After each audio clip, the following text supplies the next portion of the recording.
Good morning, everyone. In unison, good morning, Your Honor. In unison, good morning. Counsel, you may proceed. Can we have just 1 second, Your Honor, for a technical matter? Thank you, Your Honor.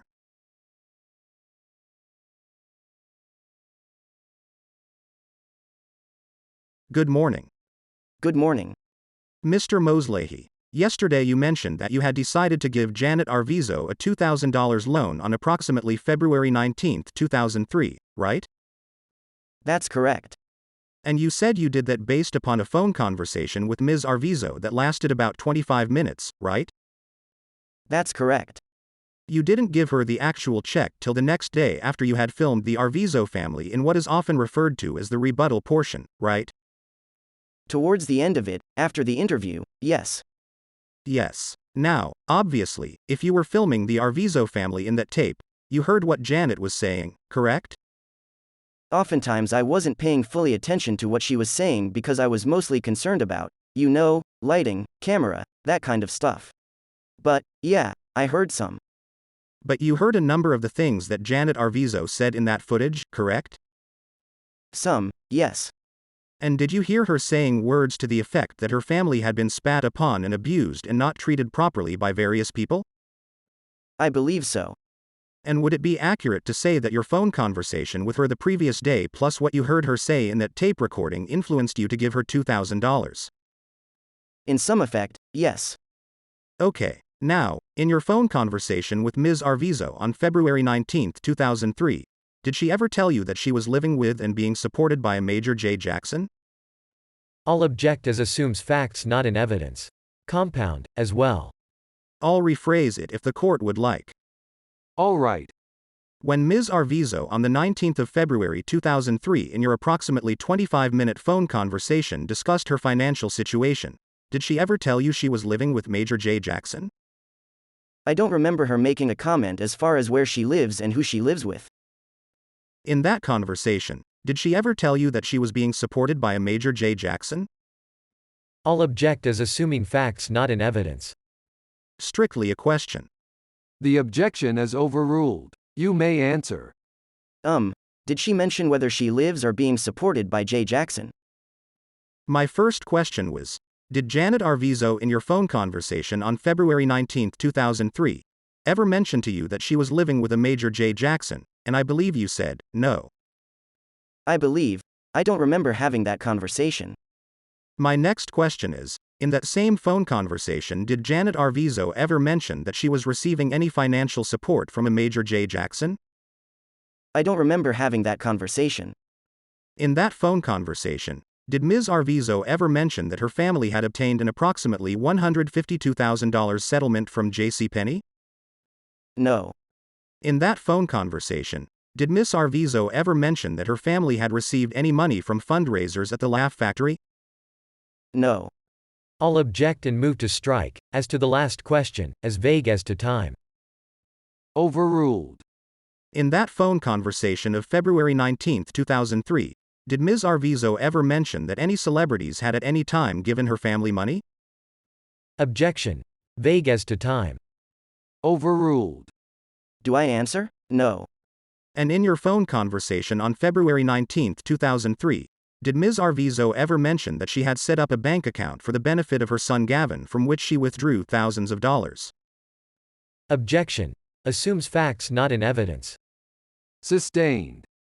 In that phone conversation on February 19, 2003, did Ms. Arvizo ever mention that she had set up a bank account for the benefit of her son Gavin? No. And in that same phone conversation, did she ever mention that her family had ever obtained any vehicle from Michael Jackson? No. Did she ever say in that phone conversation any benefits, financial or otherwise, that she or her family had received from Michael Jackson? No. Did she ever say anything about someone named Louise Palanker giving the family $20,000? No. Did she ever say anything about Fritz Coleman, a newscaster in Los Angeles, trying to raise money for the family? No.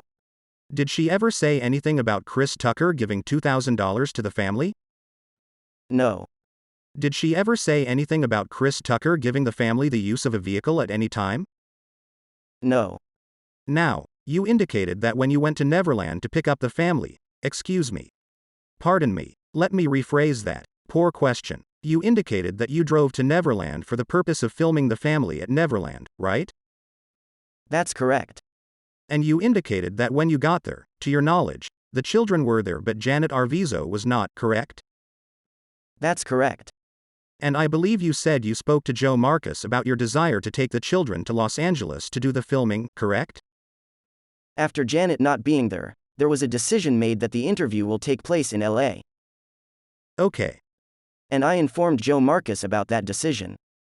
And to your knowledge, who was Joe Marcus? Joe Marcus is Neverland Valley property manager. And had you met him before? Yes. And was it your understanding he had worked at Neverland for a long period of time? That's correct. And your understanding from Mr. Marcus was that he didn't have the authorization to let the children get in your car and drive off to Los Angeles, correct? What I remember is that I told him about the plan of taking the kids to Los Angeles for an interview, and if I remember correctly, he said that they're not allowed to leave the property. And at some point, he came back to you and said he had the authority to let you drive the kids to LA, correct? If I remember correctly, it just happened that I took the kids and I don't remember having any more conversation. But he was aware of me taking the kids with me. Okay, so did you assume at the time that Mr. Marcus knew the children were on the property, without the mother, and that Mr. Marcus needed some type of authorization to just let them go off with you? Objection. Requires speculation. Sustained. How much time elapsed between Mr. Marcus telling you that he didn't have authority to let the kids go and you're actually taking the kids with you? Approximately 30 minutes. Okay, and did you assume that within that 30-minute period Mr. Marcus telephoned someone to find out if he could let these children leave the property? I assume that's what he did, yes. Okay, and you then, approximately 30 minutes later, put the 3 children in your car and drove them to Los Angeles, right? That's correct. Had you ever had those 3 children in your car before? No. Now, when you went to Mr. Marcus and told him you wanted to take the 3 children to Los Angeles, did he ask you if you had the authority to do so? I don't remember. Did you tell him you had the mother's permission to put her 3 children in your car and drive them to Los Angeles? I don't remember. Okay, but I assume at some point you thought you had the mother's permission to do that, correct? That's correct. Okay, and at some point in time, you learned that Janet Arvizo did not want to return to Neverland for the filming, right? That's correct. You learned that Janet Arvizo wanted the filming to take place somewhere in Los Angeles County, correct? Objection. Assumes facts. All sustain the objection as vague. Okay. At some point before you put the 3 children into your automobile and drove them to your home, was it your understanding that the mother approved your doing that? Yes.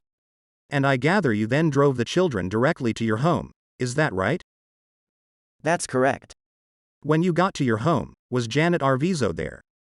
No. At some point after you arrived at your home with the 3 children, did Janet Arvizo arrive? That's correct. Okay, and as you testified, the filming then took place at your home, right? That's correct. Now, you indicated that an investigator named Brad Miller was there, right? That's correct. And did you learn that he was working for attorney Mark Garrigus? I did not know who he was working for. Okay, did you assume he was investigating somebody?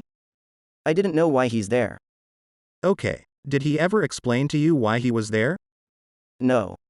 Okay, but he must have identified himself as a private investigator, right? No. What happened is I asked one of the gentlemen of Mark Schaffel's people who this guy is, and they said he's a private investigator. Okay, but you never really knew if he was investigating the Arvizos, or Schaffel, or you, or anybody, right? I didn't know. Okay, now, you've been interviewed by representatives of the district attorney's office, correct? That's correct. And have they ever discussed with you who Mr. Miller is in those interviews? On November 18, 2003, I was served with a search warrant.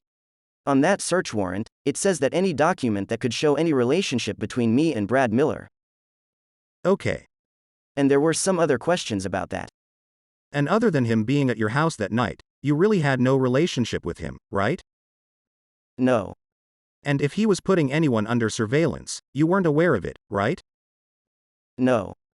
Okay. And at some time you learned that he had actually done a few minutes of surveillance on you, right? Recently I learned that.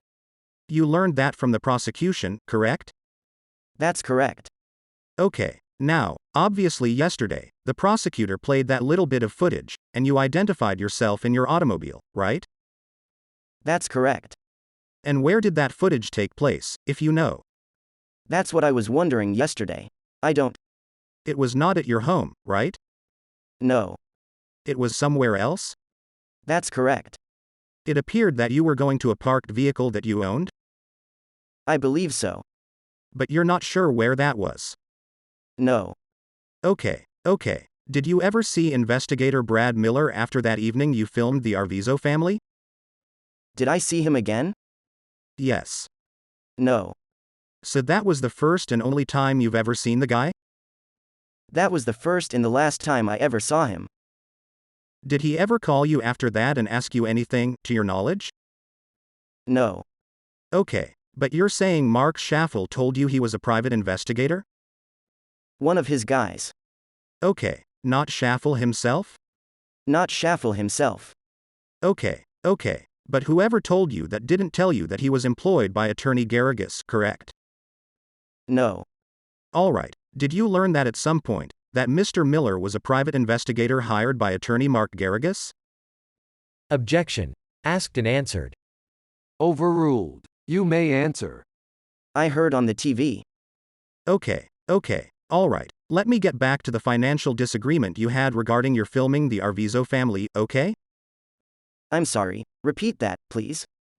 The concerns you had about being properly compensated for the work that you had done, okay? Unpaid invoices? Yes. I want to ask you some questions about that. At the time you filmed the Arvizo family for purposes of the rebuttal documentary, did you know when the documentary was supposed to air on television? Yes. And what was your understanding about when that rebuttal documentary with Maury Povich was supposed to air on television? February 20th of 2003. That didn't give you much time to get the footage you filmed to the network that was going to actually air the show, did it? No. In fact, we missed the deadline. Yes. Originally, was the plan for you to film the family, get immediately paid and get it to the network? Was that the initial plan? The initial plan was to finish this rebuttal documentary by midnight of February 19th of 2003, to be aired for the 20th. And the day after it's aired I was supposed to get paid in full. Okay. And I believe you testified that you withheld the footage because you hadn't been immediately paid, correct? Well, I held the footage because of other reasons. I had to make a copy of it. And also, since we missed the deadline, there was no reason to rush to deliver these tapes anyway. But by withholding the footage, it was clear to you that it could never be on the televised documentary, right? Sorry, say that again? By withholding the footage the way you did for the reasons you've expressed, it was obvious to you that it could never appear on the documentary, right? Well, as I said, we missed the deadline anyway, so there was no way that those footage could have been used in the rebuttal documentary. But your understanding about why you were to film the family was that there was a desire to possibly use that footage in the TV documentary, correct? Well, originally we were supposed to shoot this on February 19th, to be delivered by midnight to the production company. Since we passed that deadline, I knew that it's not going to be used for the rebuttal documentary. Now, yesterday, you testified that Dieter and Konitzer had promised you a profit participation in the televised documentary, correct? A percentage of the revenue. Now, correct me if I'm wrong. I think yesterday you used the term, a percentage of gross profits. Was that true? Yeah, gross profit. Okay. Because there is documentation that talks about your claim that you had a net profits interest as opposed to a gross profits interest? Well, maybe I'm not qualified to distinguish the difference between the two, but there was an agreement that once this documentary is aired, there would be a percentage of the sales, amount of the gross sales, to me for my work. And was that percentage of gross sales supposed to include gross sales all over the world? That's correct. And in your mind, that could be many millions of dollars potentially, right? At the time, I didn't know what was the sales. Okay. And you're saying that Dieter and Konitzer gave you an oral agreement to that effect, right? That's correct. There was nothing ever reduced to writing about your having a percentage interest in profits associated with that show, right? They promised me that they will put this in writing, but they never did. Okay. Now, in light of the fact that the footage of the Arvizo family could not appear in that documentary, did you still think you were entitled to that percentage interest? Sure. In light of the fact that the footage could not appear in that documentary, did you still feel you were entitled to your normal fees and costs? Well, the Arvizo family footage was not the only footage to be used in that rebuttal documentary. There was some other footage created by me that was supposed to be used in there. And an example of that footage was your own personal interview, right? As far as profit goes? Yes. Could you be more specific? Sure. Let's talk about all the work you did on the rebuttal show that was hosted by Maury Povich, okay? Okay.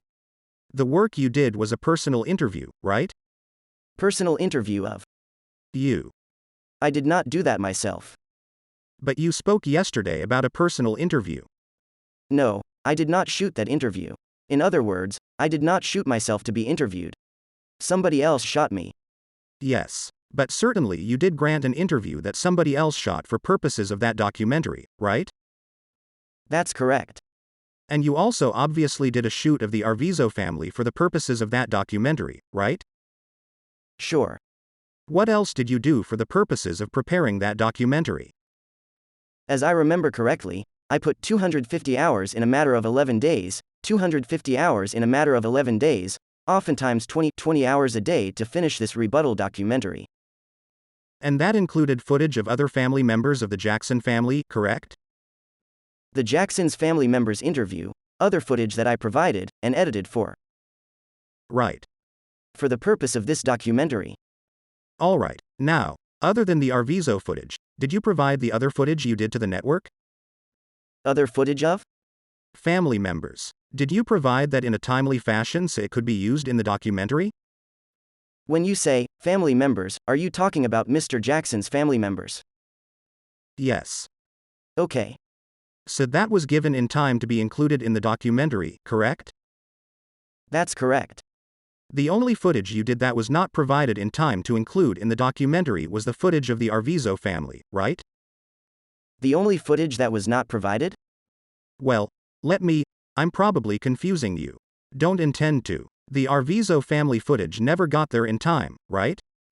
That's correct. The other footage you did get there in time, right? That's correct. Okay, if you knew that the footage of the Arvizo family was not going to get there in time, why did you continue to do it? Well, since we set up all the equipment and everything, might as well shoot it. Okay, and your position after you shot it was, I want to make a copy of it, and I'm not handing it over to anybody till I'm properly compensated, right? No, first my thought was I'm making a copy of it, just for insurance. In case something happens to the tapes, there's a copy of it. But the morning after, when Ronald and Dieter and other of Mr. Jackson's agents refused to talk to me about this unpaid invoices issue, I decided that I'm not going to do anything until I get paid. Aha, okay. Your position was you weren't going to do anything until you got paid your normal fees and costs that were owed, plus you had a documented percentage interest in profits coming from the show, right? All the unpaid invoices and the percentage that they promised me. Yes. Okay. Now, your lawyers at Greenberg Traurig, the law firm you retained, wrote a letter to David Legrand on March 5, 2003, that I showed you yesterday, okay? I don't think you showed me a letter of my lawyer. Oh, may I? Would it refresh your recollection if I just show it to you? Sure. May I approach, Your Honor? No, you haven't asked him a question that requires any refreshing of memory. Okay. Do you recall a letter from your lawyers that was written to David Legrand on March 5, 2003? There was a lot of letters wrote. I don't recall which one you were referring to. Do you recall one written on March 5, 2003? I don't remember a specific date. Would it refresh your recollection if I just show you a copy of that letter? Sure. May I approach? No, you haven't asked him a question that requires refreshing of memory. I thought, he doesn't know the date, Your Honor. I was just going to refresh him on that. Alright. How long after you completed the footage of the Arvizo family did you retain a law firm to represent you? Could you repeat that again? Yes. You filmed the Arvizo family on the 20th, right? Yes. You withheld the footage. Okay. For various reasons that you've identified? Sure. And you went to a law firm to represent you shortly after that, correct? What do you mean, shortly after? Well, within a couple of weeks, true? Approximately. The law firm was a firm by the name of Greenberg Traurig, correct? That's correct. And Greenberg Traurig wrote a letter to attorney David Legrand, who you have spoken about before. They wrote him a letter on March 5, 2003, identifying your position on compensation, right? I believe so. Okay. Do you know for sure? Well, again, I don't have my records here, so I don't know what letter you're referring to. Okay. Would it refresh your recollection if I show that to you? Sure. The letter of March 5th, is that permitted, Your Honor? Yes. So what number? Okay. Have you had a chance to look at that document? Well, my lawyer was in touch with Mr. Legrand, so most of the communications were between my lawyer and Mr. Legrand. But you've looked at that document I showed you, right? Right now I looked at it. And you see a date of March 5th, 2003? It says March 5th. Okay. Do you know approximately when you hired a lawyer to represent you on this particular issue? I don't remember. Okay. It was shortly after you filmed the Arvizo family, correct? When you say, shortly, what do you mean? Within a couple weeks? Within 2 weeks? Approximately. And had you made any verbal requests to Dieter and Konitzer to fulfill what you say their promises were before you went to a lawyer? I'm sorry, say that again? Had you spoken to Dieter and Konitzer between the filming of the Arvizo family and the time you retained the law firm of Greenberg Traurig? Yes, I spoke with them. Did you try to get things resolved with them? Yes, I did. And I gather you could not do that? Negative. Okay. Now, you were asking to be compensated for projects you had done since 1999, right? There were unpaid invoices. Yes. From 99, 2001, and I believe 2002 and 2003. Right. One of them had to do with your filming the Air Force visiting Neverland, correct? I don't have my records, but it could be. Would it refresh your recollection if I just show you a record of your outstanding invoice? Is that one of the outstanding? Yes. It is, for sure? Okay. I mean, I don't have my records. I do have records that shows what has been paid, what has not been paid. Okay. But right now I don't have nothing in front of me to be able to tell you whether that specific invoice has been paid or not. Would it refresh your recollection if I just show you a record of your invoices? Please. May I approach? Yes. What number, counsel? Are you referring to this one? Okay. Have you had a chance to look at that document? Yes. Does it refresh your recollection about your outstanding invoices at that time? What you showed me, it's a summary of all the unpaid invoices at the time. Okay. And some of the work you had done you had provided and some of it you had withheld pending payment, true? I don't remember. Well, you had done an interview with Michael Jackson, correct? I did an interview with Michael Jackson? Well, you, in your invoices, refer to the Bashir interview with Michael Jackson in Florida, correct? Okay. You had filmed that interview yourself, right? That's correct. And you were withholding that footage until you were paid, correct? No. Well, the schedule your lawyer provided indicated that, didn't it? Well, this footage that you're talking about, it's been aired already. So that means I have provided that. Okay. Do you recall your lawyer saying you were going to withhold that footage until you were paid on March 5, 2003? Do I recall if my lawyer were saying that I'm going to withhold Yes. the footage until I get paid? Yes. That footage was not withheld. Okay. Because it was aired already on February 20th. So that. By Fox. So you weren't withholding anything in that regard? Well, that footage, no. The only footage you say you're withholding is the footage of the Arvizo family? Again, I don't have my records, but if you tell me, I'll take your word. Do you recall filming in London, in New York, some footage dealing with Sony? I do remember that. And were you withholding that footage until you were paid? Again, I don't have my records to tell you whether I have turned over those footage or not. I'm talking about March 5, 2003. Do you recall whether your position was you were going to withhold footage dealing with Sony in New York and London until you were paid? I don't understand your question. Okay, let me rephrase it. As of March 5, 2003. Okay. The Arvizo footage that you have described was not the only footage you were refusing to deliver until you were properly paid, right? Well, can you refresh my memory by making an example of it? Would it refresh your recollection to look at this summary of invoices your lawyer sent? Sure. May I approach? Yes. When it says, no, not necessarily means nothing has been turned over. Maybe not like the original copy, but there has been copies that has been delivered already. In fact, if you look at that summary, you'll see under the Martin Bashir footage, it says, no, but it was provided, a copy of that footage anyway. Okay. Because it was aired on February 20th. Okay. Do you recall any money ever being wired to you in partial payment of what you felt you were owed for the work you did? There was one payment made after, I believe a month after what they promised me. Do you know how much that was? 200,000. Okay. Who wired you the 200,000, if you know? I believe it was from David Legrand's office. Okay. And do you recall how much you felt you were still owed after you received the 200,000? I believe my invoices were over $300,000. Okay. For a period of a year and a half, which 200,000 was paid. Okay. And you, to this day, never turned over the Arvizo footage to anyone, correct? Correct. The Arvizo footage was seized by sheriff's representatives when they did a search of your home, right? That's correct. Now, when did you last talk to Janet Arvizo? February 20th of 2003. Okay, so that was the last day you saw her or spoke to her, right? As I remember, that's correct. Okay, have you ever spoken to any of her 3 children since that day? No.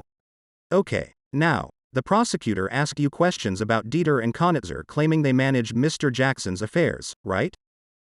I was informed by Mr. Ronald and Dieter, Konitzer and Weisner, that sometime in probably approximately December of 2002, they going to take over the management of Mr. Jackson. And you were instructed by Konitzer not to call Michael Jackson, right? At one point, yes. He asked you to only call him and not call Michael Jackson or Evie, correct? That's correct. Objection. Hearsay. Your Honor, it's in response to the doors opened by the prosecution on that issue. The objection's overruled. Approximately when did Konitzer tell you, don't speak to Michael Jackson or Evie? I believe was like approximately February 21st. Okay. Late February, of 2003.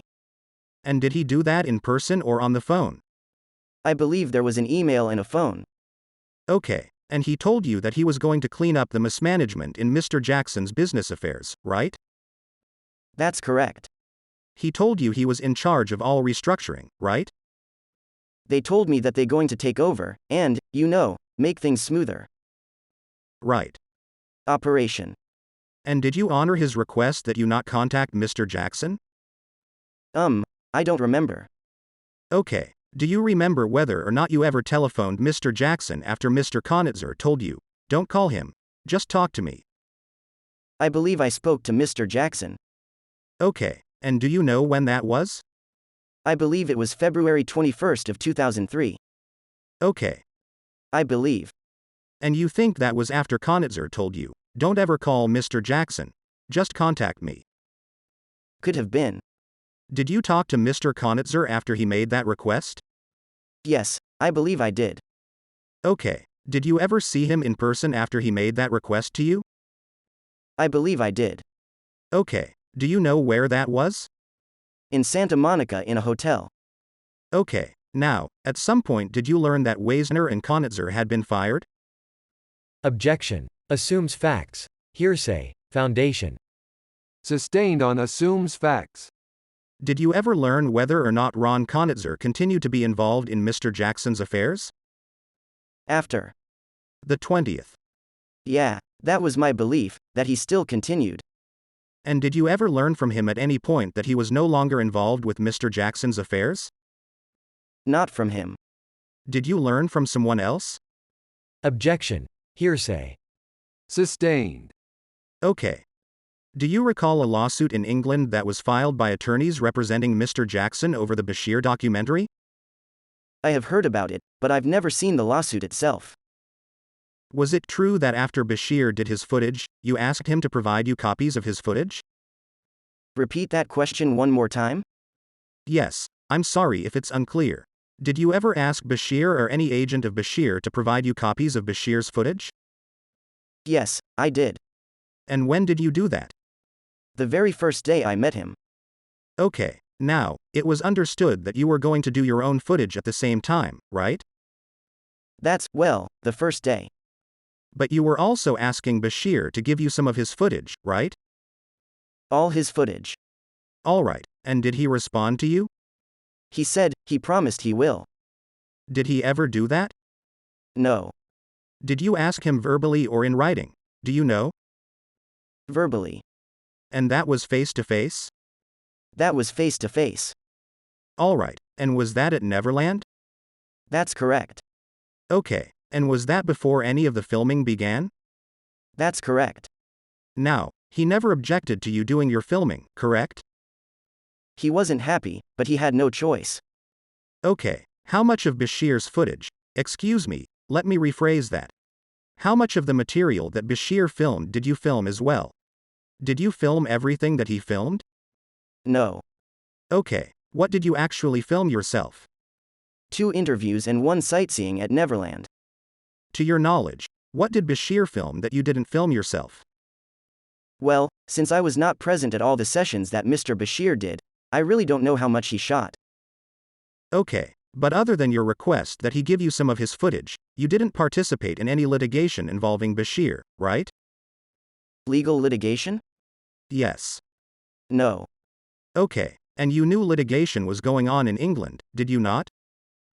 I have heard from Mr. Jackson's personal assistant that there's going to be a lawsuit against Martin Bashir and Granada TV in regard to this documentary.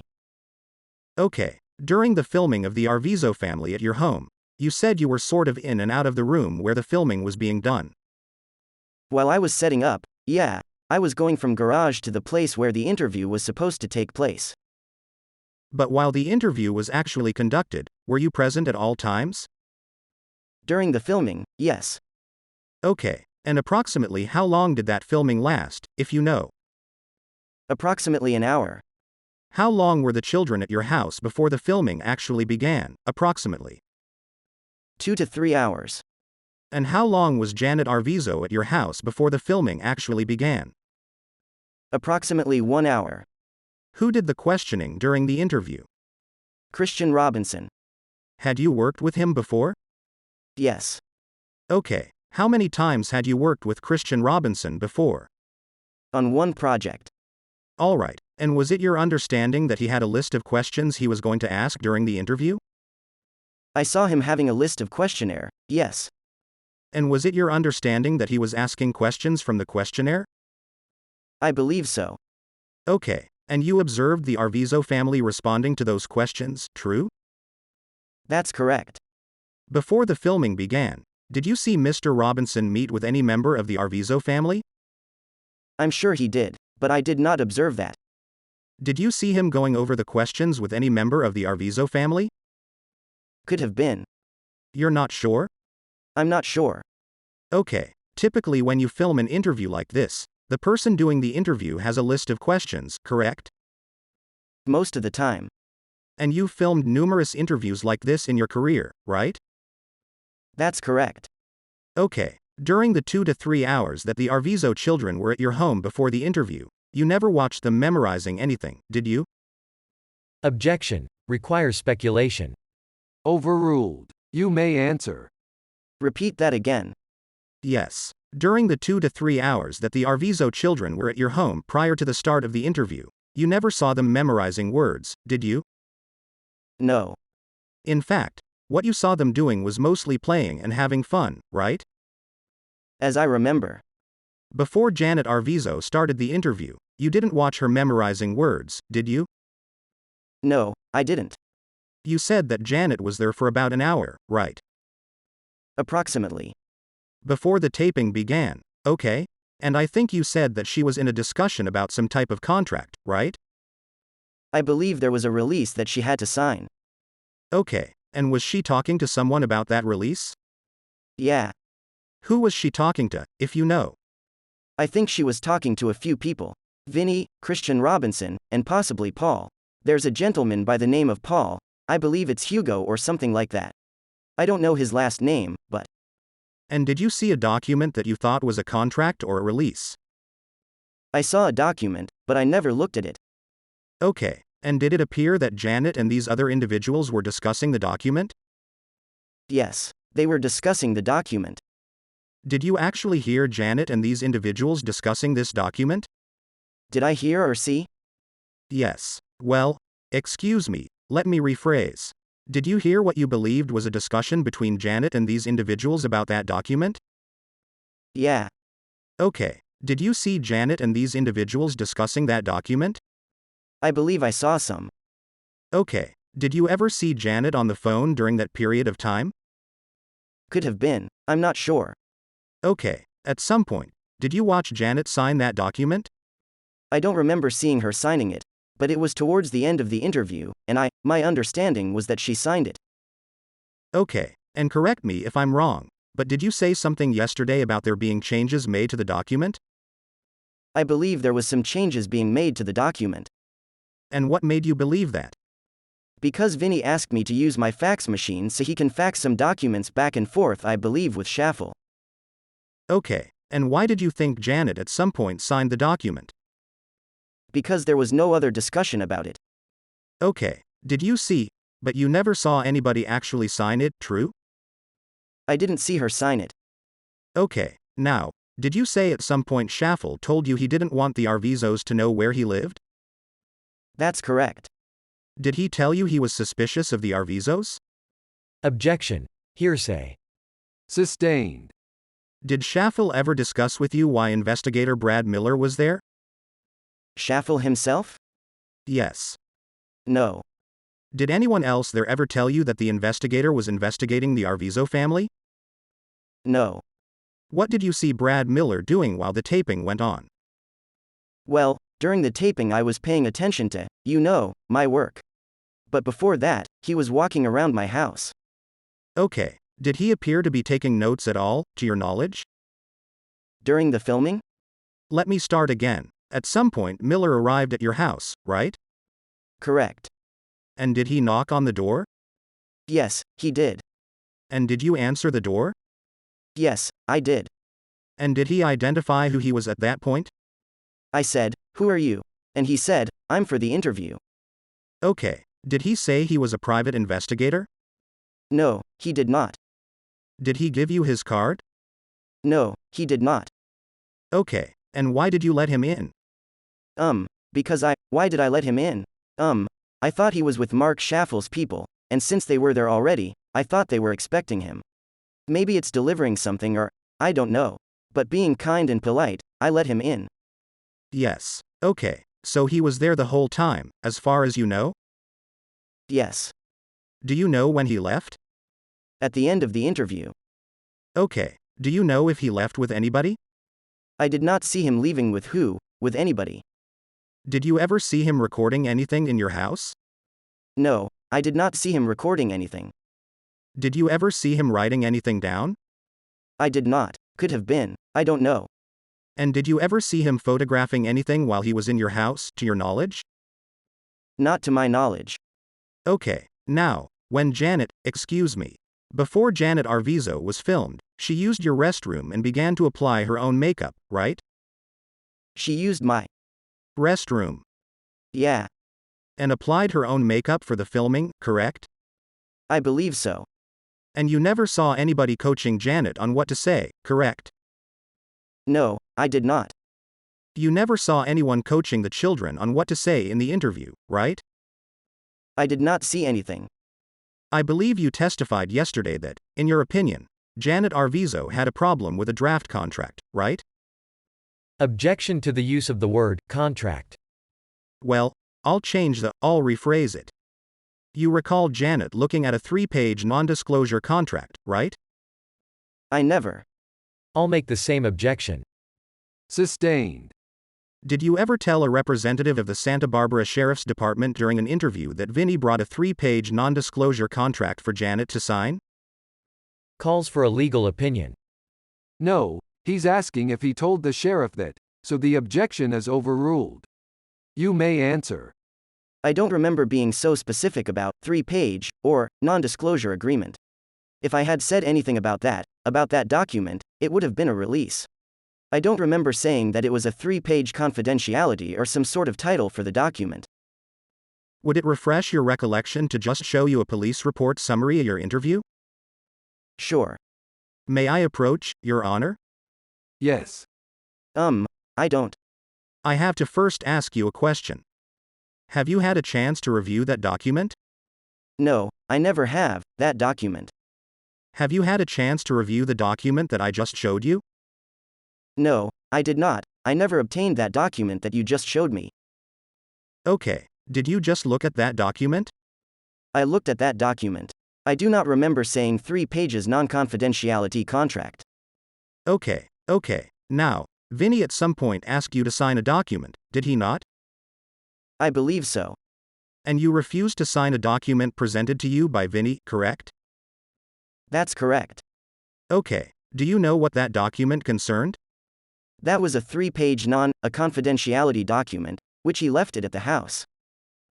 The Fox TV special, The Footage You Were Never Meant to See, appeared on February 20, 2003, on television, right? That's correct. Did you watch that show? Yes, I did. Okay, did some of the footage you had done of the Bashir interview appear on that documentary? Yes, it did. Did your interview, your personal interview, appear in that documentary? Yes, it did. Was it your understanding that additional documentaries were going to be made to put Mr. Jackson in a favorable light? Another after the footage you were never meant to see, I had no knowledge of that. You never understood there was to be a 2 or 3-part series in that regard? No, nobody informed me anything on that. Okay, do you recall being at Neverland on approximately February 8, 2003, to meet people from 60 Minutes? I believe so. I think it was a Saturday, if I'm not wrong. Do you remember meeting someone named Ed Bradley at Neverland? Yes. And do you remember meeting Mr. Legrand on that day? Yes. Do you remember meeting other people from CBS on that day? Yes. And why were you at Neverland on February 8, 2003? I was there as a personal DP, which stands for Director of Photography, for Mr. Jackson, for his lighting and the look of his picture. Was anything filmed on February 8, 2003? I don't believe so. Do you know why? No. Okay, how long were you there that day, if you remember? A few hours. Do you remember seeing Janet Arvizo there that day? I don't remember. Would it refresh your recollection just to look at the police report summary of your interview? Sure. May I approach, Your Honor? Yes. I don't remember making that statement about Janet. How many times do you think you have seen Janet Arvizo at Neverland? I would say 2 or 3 times. Okay, do you know approximately when? At various times. Okay, approximately when do you think the first time you saw Janet Arvizo at Neverland was? Between 2000 and 2003. It could have been 2001. I don't know. Okay, did you meet her for the first time when the 60 Minutes crew was at Neverland? I don't remember seeing her that day. Okay, when do you think you first saw her, ever? It could have, again, it's between the year 2000 and 2002, I would say.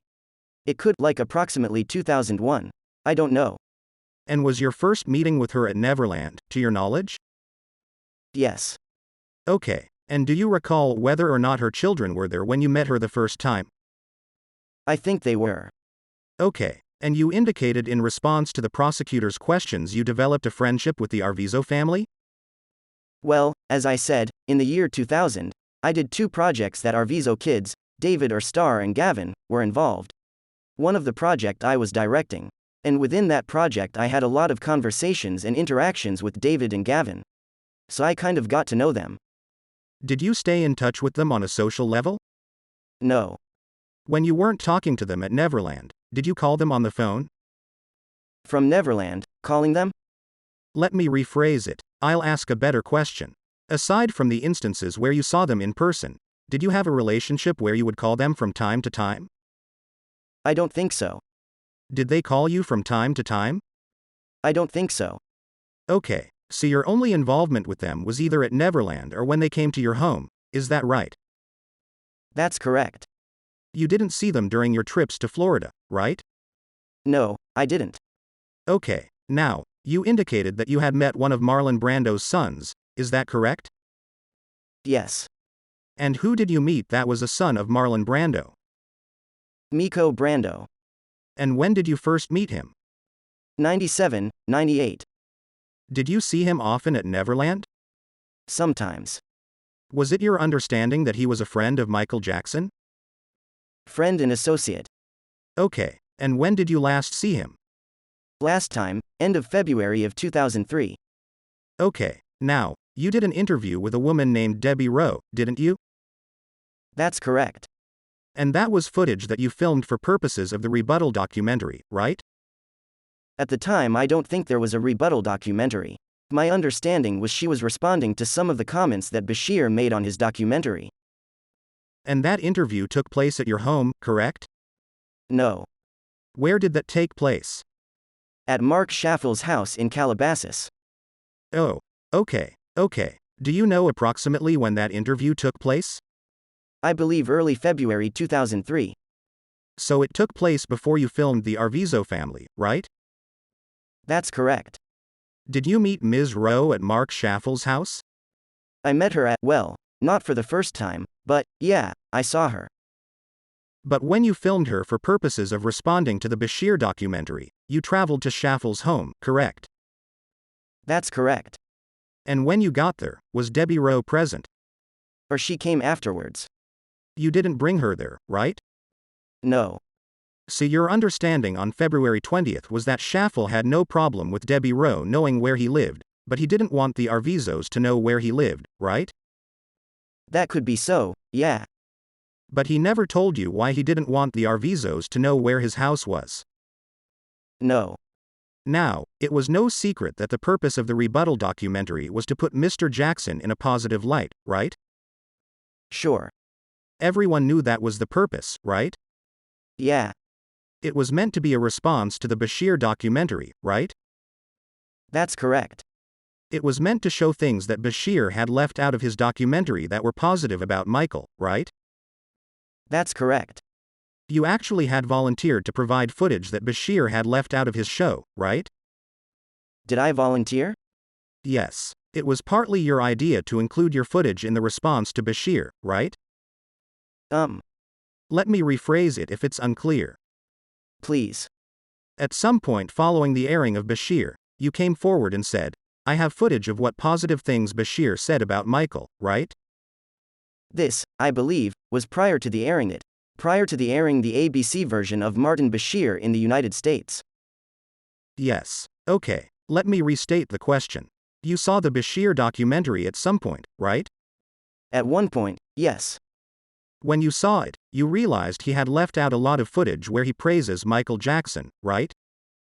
No. Well, he had footage where he praised Michael Jackson for being a good parent, right? Well, I mean, let me correct. Sure. Okay, the timing of how you're putting it is kind of off. Oh, okay.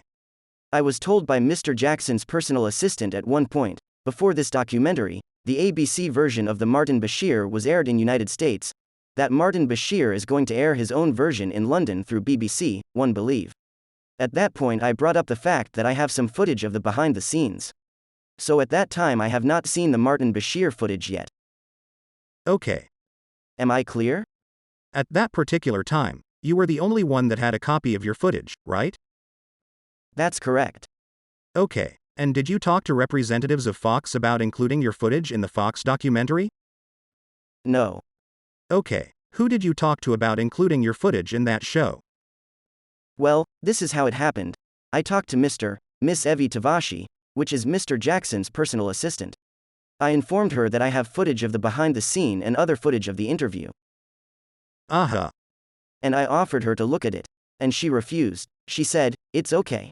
Don't worry. Mr. Jackson has obtained lawyers and they're going to take care of this matter. I took the footage with a video camera and a playback machine to the office of Miss Tavashi to show her what I have. She still refused to look at them, and she indicated that I should not be worried about it, and Mr. Jackson's lawyers will handle the situation. Then. And what did you do next? Next, I believe I spoke to Mr. Jackson and he asked me to call Dieter. Okay. About the matter. Right. I spoke to Dieter, and I told him what I have, and he informed me that I'm going to go to Florida for another type of filming, and we're going to discuss this matter with him. And it was after that you flew to Florida, right? Yes. And you flew to Florida expecting to do some filming, right? That's correct. And at some point in Florida you learned that there was a change of plans and there would be no filming. Is that correct? That's correct. How long were you in Florida for that trip? I think a day, 1 day maybe. Do you know approximately when that was? I don't have my records here. But I believe it's like February 6th and 7th. Something like that. Do you remember hearing anything about a press conference that was cancelled in Florida? Did I hear that there was a press conference that was cancelled? Yes. No. Okay. Do you recall any talk about a press conference in Florida? I asked what is the purpose of this filming. Yes. And they never give me a specific answer. But my understanding was that it could have been either a press conference or a response in a video format from Mr. Jackson to Martin Bashir documentary. Okay. Now, how long after you got to Florida did you find out there was a change of plans and you were not going to be filming anything?